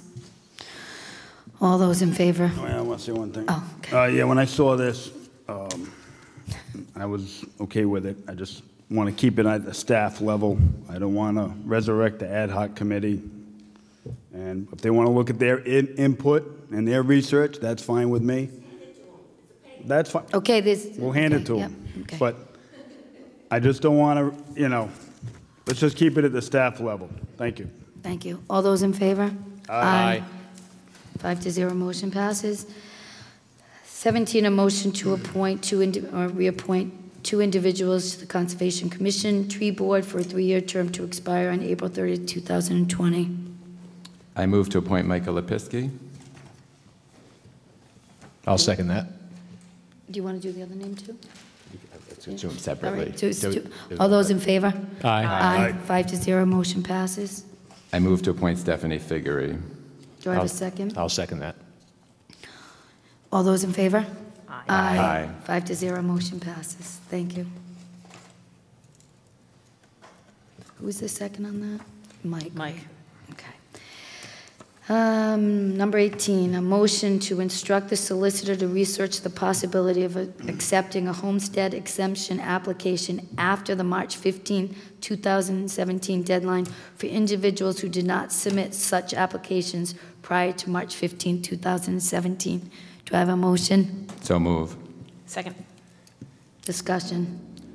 A few people have come to the microphone and reached out to us regarding the March 15th deadline and that they didn't get their information in on time. And I know that March 15th deadline we had, people felt was a little bit rushed. So, and a couple of these individuals mentioned to me there's a statute that allows for an extension of that time period. I did not have time myself to look up that statute, so, and then because I wanted to get it done sooner rather than later because of the budget process, I just wanted to see if the solicitor could conduct that research for us, and if there is an extension time frame, bring it back to us at the next meeting, and then we can vote on it, on the merits of it then. So that was, I want to make sure people, people have that opportunity if they miss that deadline. So I have a question. But we did do that, didn't we? We already had it. We already had it researched with, and I thought the answer was no. That was the date. Didn't we do that with Dawson? I don't think we did. I thought we had already gotten the answer. March 15th was the March 15th. So the question I have is two things, primarily for the certification of the budget and whether or not waiting till the next meeting to figure this out, if that's going to impact the certification of the budget. If the tax roll. based on what your comment was earlier, which was we voted on the appropriations, right? I think that's why I want to do the research. I want to see if we can do it, then we can say, okay, well, if the budget impact is going to be too big, then. Yeah, but I'm just confused on what we voted on earlier was the first reading of the first reading. So we have to have a second reading of the budget to make that official. And does this delay you at all in terms of, as long as you come to a decision between now and the second reading? Yeah, Laura, why don't you come up, because I think it's gonna have an impact.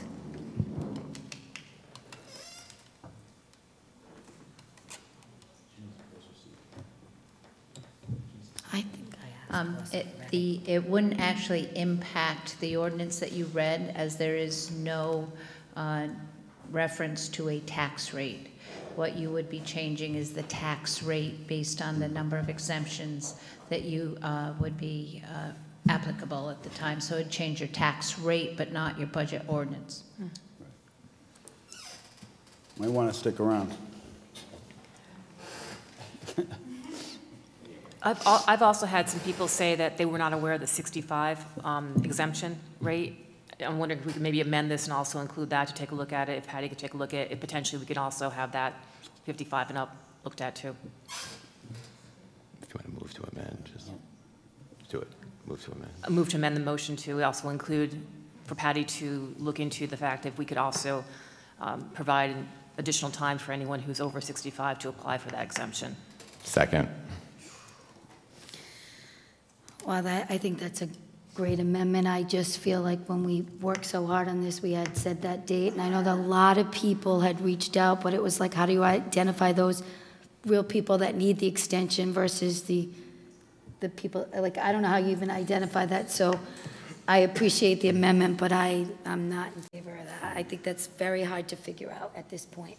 We had 3,200 people file, and so I just don't know how you figure out who's going to get it at this point. We made a date. Yeah, there were 2,850 that were accepted. Approximately 100 did not meet the definition, and there were 38 that applied after the date, and they were rejected based on the date.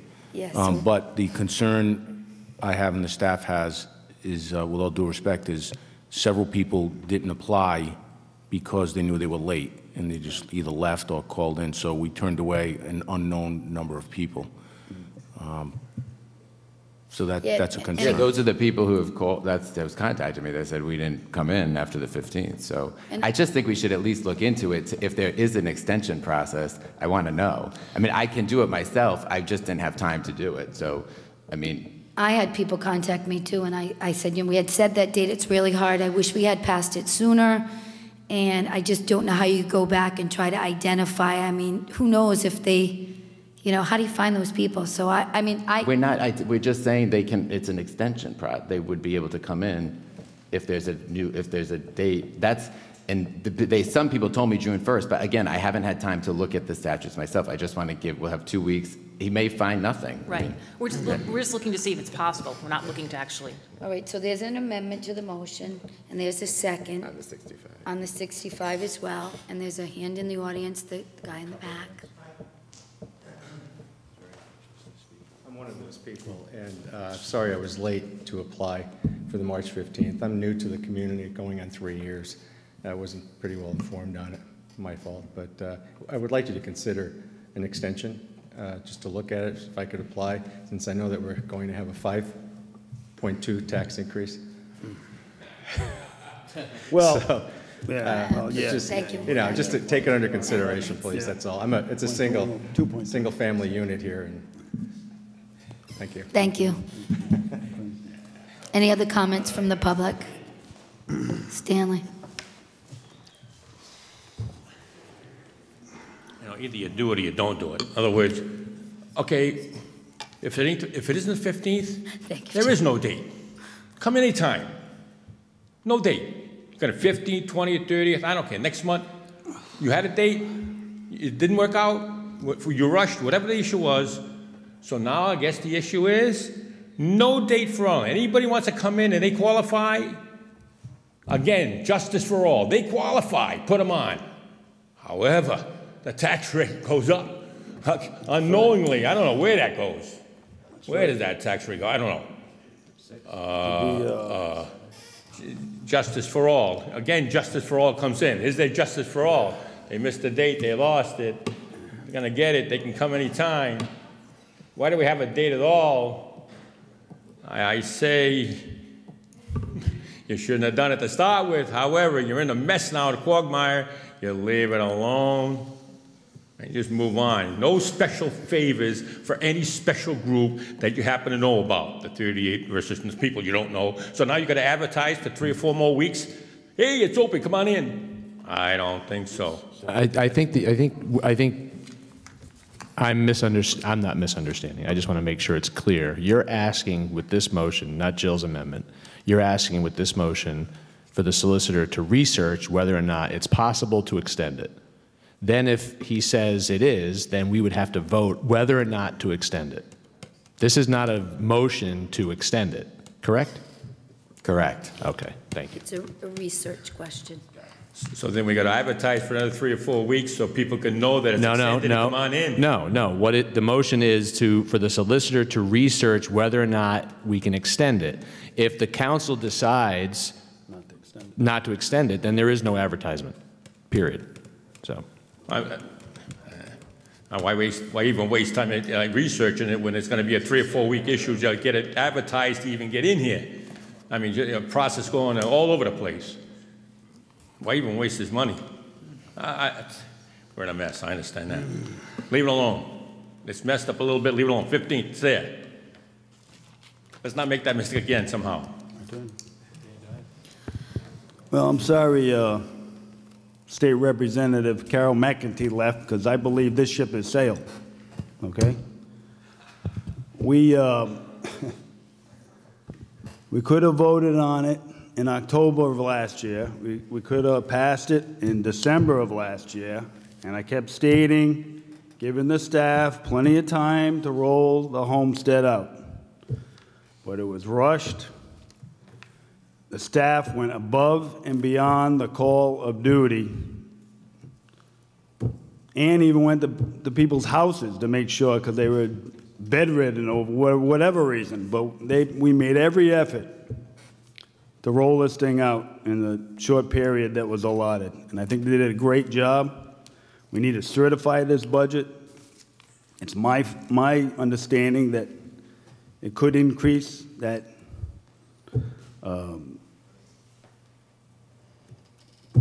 another 20%, the tax rate.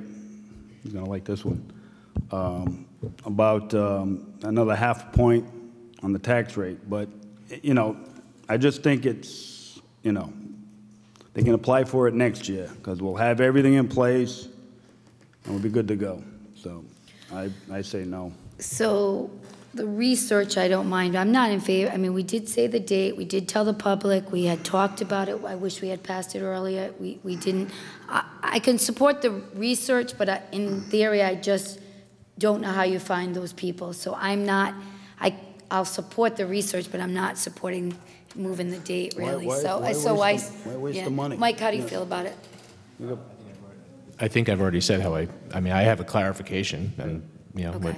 so I do want to, I mean, there is a bit of a, there are some complexities with the prior council's passing of certain exemptions and consolidation of some exemptions, and there was some impact, right? So there was impact to, you know, I know my neighbor, we've talked about this, right? So his taxes have gone from 0 to, they will go to $10,000 in 1 year, right? So if that's a special case. It is a special case, but my point is there is impact to these things, and I have zero problem with the research. And if the research is done and then the decision is made within the next 2 weeks, that's fine. I'm not in support necessarily of extending the deadline, but I am in support of this motion and the impact. I mean, I struggle with the fact that a lot of these things that come up to me on the agendas, the items on the agendas, I don't see a lot of impact analysis, and I'm doing the research, which is fine. It's my job as a councilman to do that. The impact could be, you know, another 20% to the rate, right? The impact could be no. 0.6. Well, my point is there is an impact if we allow more exemptions. I understand that, but the research is fine. How soon can you get us by the next meeting? I mean, is that going to be something that, because we wanted to make a decision too? I can get it by the next meeting, Council President. Okay. So those all in favor of this, Karen? Yeah, we have an amendment on the floor right now, but Karen's coming up. And he'll have the research by the next meeting.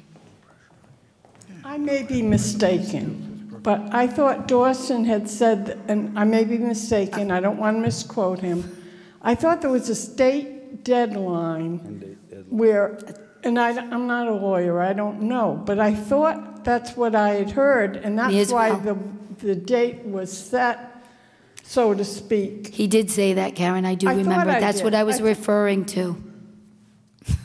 But Karen, just to be clear, again, this is not a motion to extend the deadline. This is a motion to research based on input that Matt has gotten and I have gotten, that there is a statute that says towns can extend the deadlines for exemptions. This is a question about research and applicability to whether or not we want to do it. So well, I thought it was state law, and here we go again. So he's going to research asking and for clarify variations, but I may be mistaken. We're asking for a clarification, though. We're asking to make sure. I understand That's it. that. That's all, clarification. But we want to keep rolling back our wheels. We're never going to move forward. Just a clarification, Karen. Several things. Just want to make sure that Thanks, Karen. questions are answered. Carol. Questions are answered. Right. Can I say one more thing? I just shut it off. Go ahead. Oh, good. Go ahead. Only, I do believe the people that owned a lot of land in town should pay more for the services that are in town. Thank you, Karen. Carol? Very quickly, city.com data today, this afternoon, number of owner-occupied properties in Narragansett, 4,305. Does anyone know if that number is accurate? This was as of 2015. Over 3,000 rent-occupied, 6,846 occupied, but only 4,305 are owner-occupied. Now, do people actually know? I'm telling you what I found on a website called city.com, Narragansett data, households, blah, blah, blah. So I know what this request is, what the motion is, and I understand that. And that doesn't impact your passing that motion for the solicitor to research it. But I'm just telling you, very simply, look it up. You'll know how much it might cost. Thank you, Carol. Any other discussion? All those in favor of the amended motion to include 65? Aye. Aye. No. 4-1, motion passes.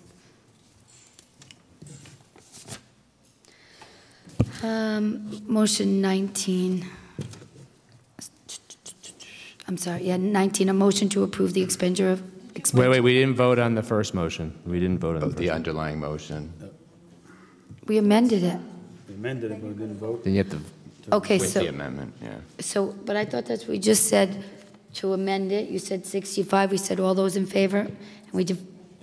To the amendment, yes?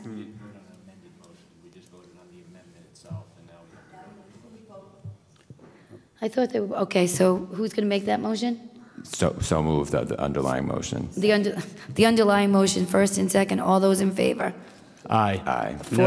4-1, motion passes, sorry. 19, a motion to approve the expenditure of funds for proper parking and safety lines on Ocean Road on Monahan's Clam Shack to the corner of Ocean Road and Beach Street. Do I have a motion? So move. Discussion. Yeah, this is mine. I've been talking to the town manager and DPW about this since probably before I was elected. And if you spend any time on the seawall in the summer, you see the parking is allowed, and it's a state road. The parking is allowed on those two shoulders, and it can become quite unruly and inefficient, for lack of a better word. I've seen people parking in front of fire hydrants, in front of driveways, in front of corners too close, et cetera, et cetera. And the chief's supplemental help they do a great job monitoring that and ticketing that. But this will help us, and it's in my opinion, a very inexpensive approach to kind of mirror Narragansett Avenue. With if you drive down Narragansett Avenue, you'll see little T's and proper lines in front of driveways and fire hydrants. And this is a very similar variation of that. So. And I think a very inexpensive approach to make that a very efficient mechanism for parking. So I just had a question. I mean, sometimes you see signs that say no parking and people park. If you line the spots, what's going to make sure, who's going to enforce that one car parks there? That's my first. And my second question, Mr. Murray, is Mr. Moretti, do you think it's going to make it not look so beautiful down there? I mean, I worry about the aesthetics of walking down there. That's an argument that I've heard for a very long period of time. I think the way cars park and the safety, the nature of parking in front of fire hydrants and parking, 3 and 4 wide and not. I mean, that to me is more bothersome, and the fact that they park in front of driveways. My neighbor's a disabled vet. They park in front of his driveway. Sometimes they park in his driveway. Too close to corners you can't see. And if you've ever tried to get out of a side street on Ocean Road, between the Clam Shack and And the corner, you'll see that it's very difficult at times just to pull out in the summertime. So this will make it easier and I think more safe. So. Comments from the council?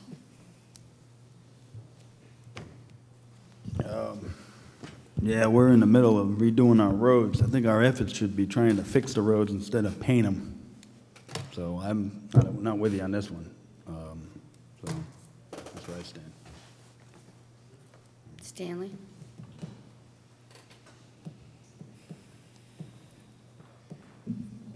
I'll agree.